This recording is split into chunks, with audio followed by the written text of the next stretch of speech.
오늘 이사야 62장의 말씀을 함께 봅니다. 61장에서 66장까지는 이제 회복된 이스라엘의 모습, 하나님께서 자기 백성을 어떻게 회복하시고 어떻게 이루실 것인가 라고 하는 부분을 계속 우리에게 보여주고 있습니다. 그리고 그 회복의 이야기가 나중에 세상의 끝에서 이루어질 뿐만 아니라 오늘 우리 삶 가운데 이루어지는 일이기 때문에 우리에게 참으로 의미 있는 말씀이라고 할 수 있을 것 같습니다. 먼저 하나님은 이스라엘을 회복시키실 것을 이사야를 통해 예언하시되 그 회복의 모습을 오늘 1절에서 의가 빛같이 나타나고 구원이 횃불같이 나타나는 모습으로 나온다라고 말씀하고 있습니다. 빛과 횃불은 사실 같은 의미를 우리에게 보여주고 있습니다. 둘 다 빛이죠. 그 둘은 비춥니다. 빛남으로써 그것을 바라보게 합니다. 등경 위에 불을 올려놓는 것 같이 사람들이 볼 수 있도록 빛나게 합니다. 회복된 이스라엘이라고 하는 존재는 어떤 존재냐 하면 열방 가운데서, 세상 가운데서 빛나는 존재가 되어서 열방이 그 빛나는 이스라엘을 집중해서 볼 수 있게 되는 것이죠. 왜 그 이스라엘을 보게 하십니까? 2절은 그들의 빛남이 그들의 영광을 보게 하는 것으로 표현하고 있습니다. 하나님께서 이스라엘을 회복되게 하십니다. 그 회복된 모습은 단순히 그들이 잡혀갔던 땅에서 회복되어서 고국으로 돌아온 것만을 의미하지 않습니다.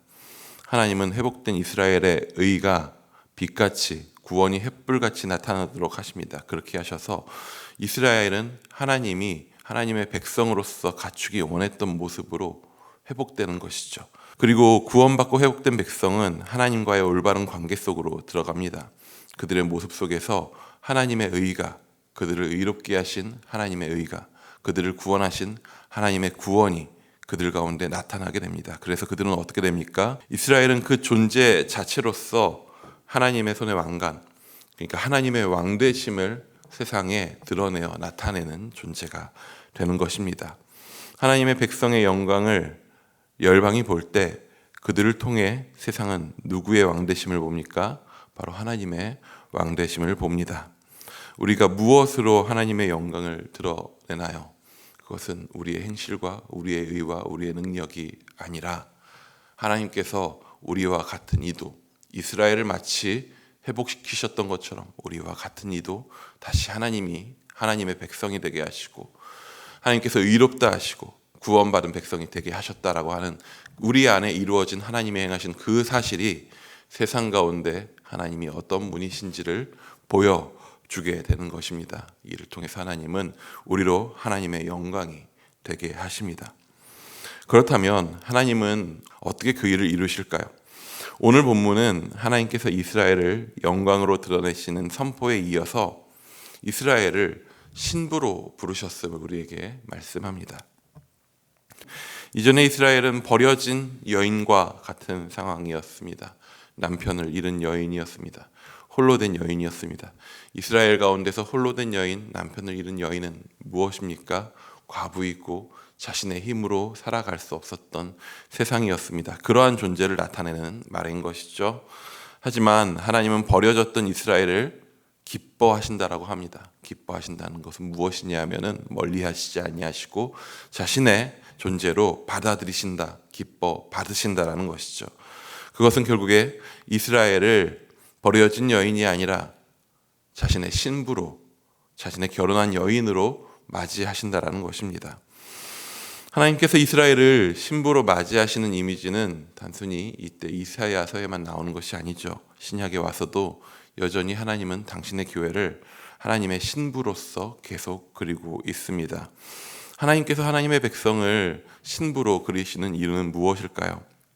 바로 하나님께서 처음 지으신 사람을 남자와 여자로 지으셨는데 그 둘에게 하신 명령이 있습니다. 그것이 무엇입니까? 남자와 여자가 둘이 하나가 될 것을 하나님은 명령하셨습니다. 개별적인 존재가 서로 연합하여 서로를 완전히 아는 존재가 되는 것입니다. 하나님은 하나님께서 창조하신 관계 중에서 가장 친밀한 관계로 자신과 자기 백성의 관계를 만드시는 것이죠. 이전에 주인과 종 정도가 아니라 신랑과 신부로서 묘사하심으로써 그 둘의 관계가 어떻게 되어지는지를 우리에게 보여주시는 것입니다. 이를 통해서 하나님은 모든 하나님의 백성 가운데 하나님의 영이신 성령을 선물로 주십니다. 하나님께서 이 일을 위해서 친히 사람이 되어 이 땅 가운데 오십니다. 사람과 함께 하시고 사람이 되시고 사람 가운데서 우리와 함께 하셔서 그 영으로 또한 우리 가운데 부어주셔서 하나님께서 우리 안에 계시고 우리가 하나님 안에 거하는 존재가 되게 하십니다. 우리 안에 그분이 계심으로 우리 힘으로는 이룰 수 없는 하나님의 의가 우리 안에 나타나고 하나님의 구원이 우리를 통해서 밝히 드러나게 됩니다. 우리의 삶을 통해서 날이 갈수록 더더욱 하나님의 영광이 드러나게 됩니다. 특별히 오늘 본문에서 재미있는 표현들이 있습니다. 1절에서 하나님께서 오늘 약속하신 이 일들을 이루기까지 쉬지 않으신다라고 말씀하시죠. 그렇습니다. 하나님은 우리를 구원하시기까지 쉬지 않으시고 우리의 구원이 완성되기까지, 세상의 구원이 완성되고 회복이 완성되기까지 하나님의 일들을 절대 쉬지 않으십니다. 그런데 또 이렇게 말씀하십니다. 7절의 말씀을 한번 같이 읽어봅니다. 또 여호와께서 예루살렘을 세워 세상에서 찬송을 받게 하시기까지 그로 쉬지 못하시게 하라. 하나님은 완전하게 성실하시고 완전하게 신실하신 분이신데 놀랍게도 우리에게 내가 쉬지 못하게 해라 라고 부탁하십니다. 이것은 너무나도 큰 힘을 갖고 있는 어른이 아무것도 할 수 없는 어린아이에게 무언가를 부탁하는 것처럼 보입니다. 아이러니처럼 보입니다.